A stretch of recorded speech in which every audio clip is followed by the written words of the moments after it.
बिस्मिल्लाहिर्रहमानिर्रहीम। अस्सलामु अलैकुम दोस्तों, मेरा नाम है आमिर रज़ा और आज आपके लिए लेकर आए हैं एक बहुत बड़ी खुशखबरी। इटली एमिग्रेशन खोलने का ऐलान कर चुका है और इसकी डेट भी अनाउंस कर दी गई है। 1 जून से लेकर 15 जुलाई तक इटालिया एमिग्रेशन की दरख्वास्तें जमा करा सकेंगे जो इटली में इलीगल लोग हैं।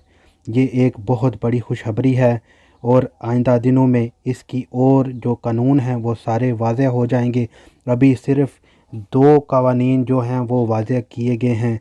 उसमें से एक ये है कि जो ज़राअत के शोबे में लोग हैं, इल्लीगल काम कर रहे हैं, जिनका कॉन्ट्रैक्ट है ज़राअत के शोबे में, वो अपने पेपर जमा करवा सकेंगे। जिनके पास 6 महीने की सोजोर्नो है और उनका कॉन्ट्रैक्ट हुआ है वो ज़राअत के शोबे में, तो वो अपने जो पेपर हैं वो जमा करवा सकेंगे। और जो घरों में काम करते हैं वो भी अपने कॉन्ट्रैक्ट पर अपने लीगल पेपर जमा करवा सकेंगे।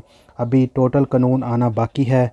इंशाल्लाह एक ही हफ्ते में उम्मीद है कि तमाम कानून वाज़ेह हो जाएगा और हम आपको इसी फोरम में टोटल इन्फॉर्मेशन देंगे और बताएंगे कि कौन कौन से लोग एमिग्रेशन जमा करवा सकते हैं और किन किन लोगों को एमिग्रेशन जमा करवाने की इजाज़त नहीं है। टिल देन अपना ख्याल रखिएगा और हमारे चैनल को सब्सक्राइब करना मत भूलिए। अल्लाह आप सबका हामी और नासिर हो। अल्लाह हाफिज़।